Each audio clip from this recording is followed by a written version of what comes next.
I feel like growth is often romanticized, right? Like we want the glow up, we want the vacation, we want whatever it is that we see online.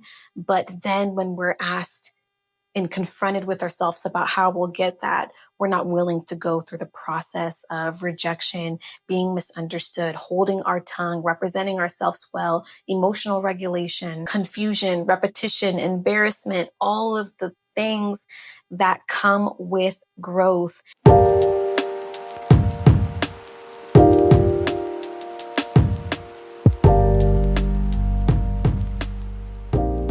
Growth can be such an uncomfortable process.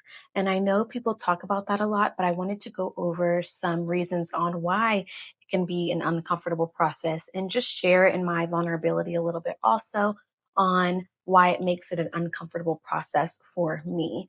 And it's beneficial and it's necessary, but there's something about having to start as a beginner and navigate that space with humility and acceptance to certain constructive criticisms and just be new at something is unfamiliar territory. You're not going to be the best at it when you first are starting something. And there's something to be said about that process. And I wanted to kind of walk through it a little bit. So the first point I have is that growth threatens the ego. There is something about receiving constructive feedback that challenges your current sense of identity. You may be an organized person. You may be an understanding person of certain concepts and things and very knowledgeable in certain areas. But when you're starting over in a new area, that challenges your identity a little bit to say, yes, I'm smart over here in these things, but in this area, I know nothing about. And that doesn't take away from that particular area that you're good in, but it just is starting over in a sense, in a new realm of competence, having to build up your knowledge and wisdom and understanding in an area that's totally unfamiliar to you and maybe challenging to you.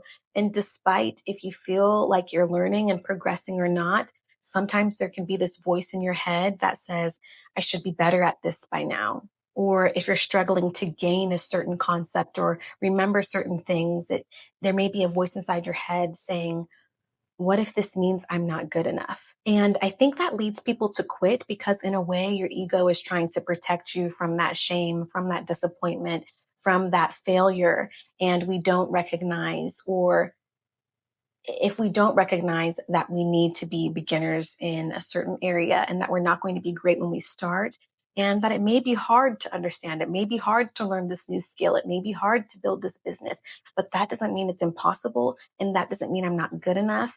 And I'm still progressing in a way that is beneficial for me, which is uncomfortable and is a part of growth. But as long as I keep trying, I'm failing forward. It takes so much resilience to stay in this space and to not rush to fix how you're seen.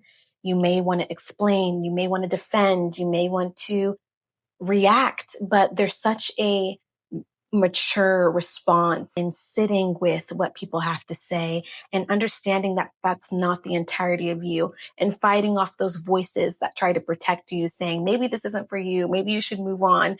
Maybe this isn't your thing. And saying, you know what? I'm going to keep trying because I'm going to gain something. I'm going to learn. And being a beginner at anything allows a certain time and amount of failures to get it right, especially with people assuming things about your identity, your ability, and your intentions. Growth often means letting those misunderstandings exist while you continue doing the work. There are so many things to fight off in terms of thoughts when starting something new, when being a beginner, and when going through the process of growth.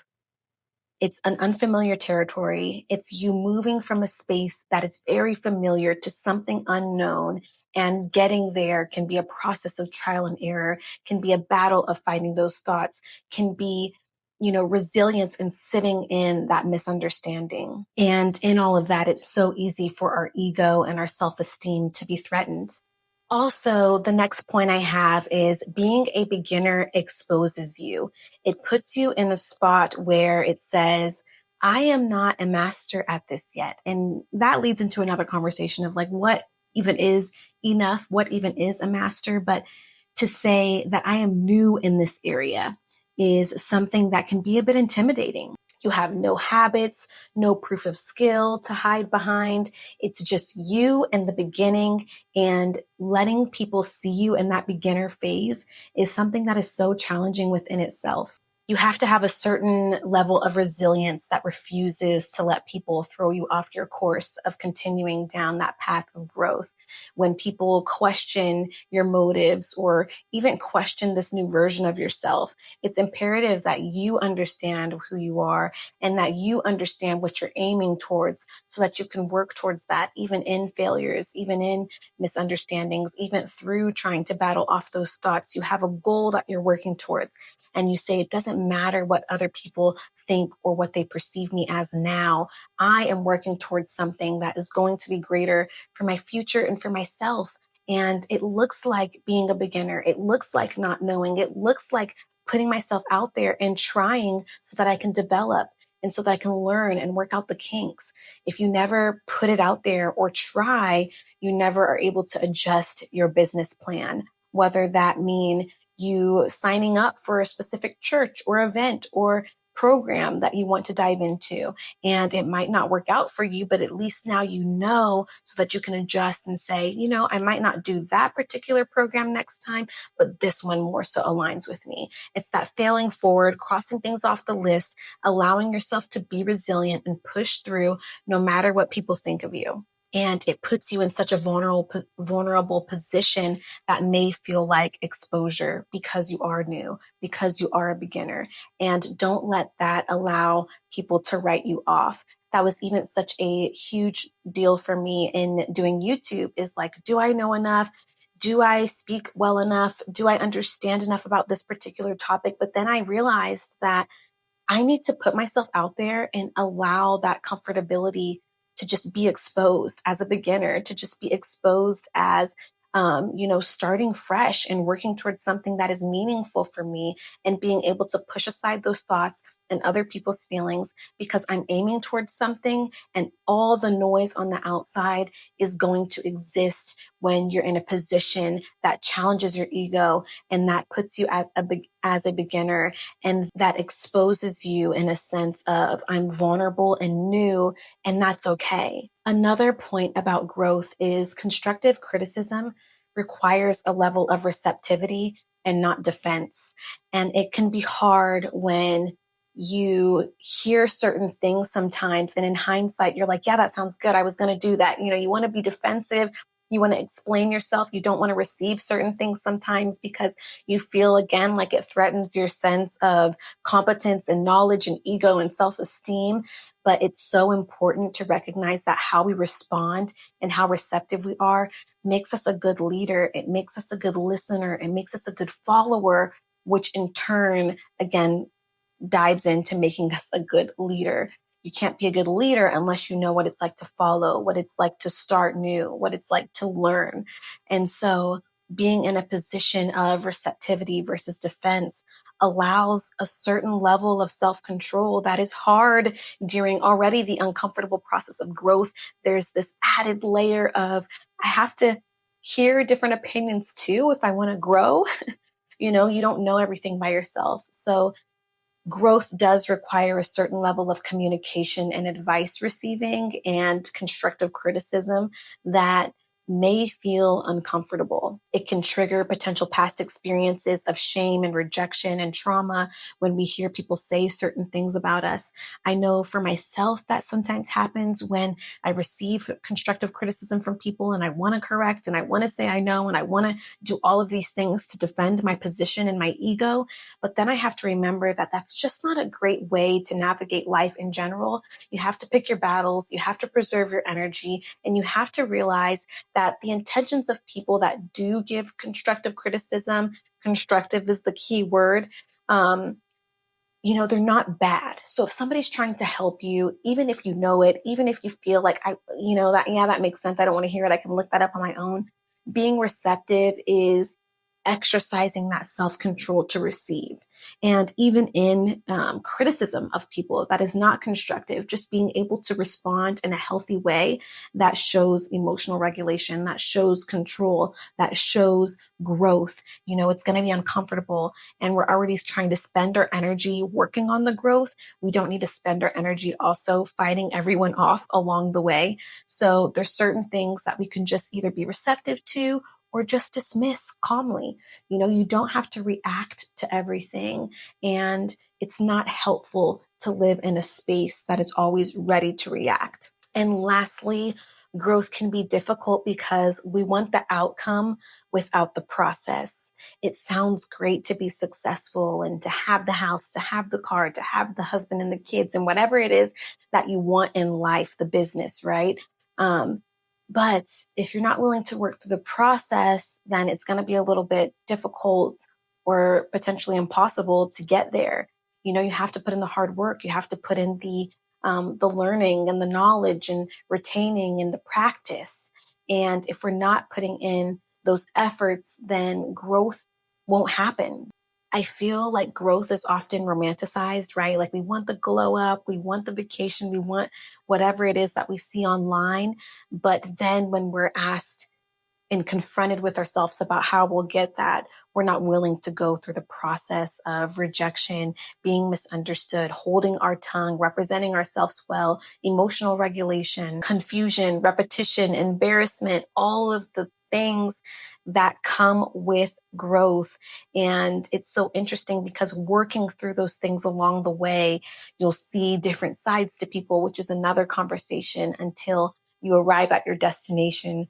And I do see that kind of conversation too online, is like, you weren't supporting me when I was going through the uncomfortability and the embarrassment and the frustration. But then once you get there, everyone's like, oh, look at you. You're so lucky. You're so this. Why don't you share? And it's like, not that it's bad to share and to give, but when you recognize that some people were not there with you along the process or didn't support you along the process, it's kind of like a pattern with things. Like when you start and it's embarrassing and you're vulnerable, the people who stick around are your people, and there's always going to be people clapping at the end as if you didn't have to go through a certain process to get there.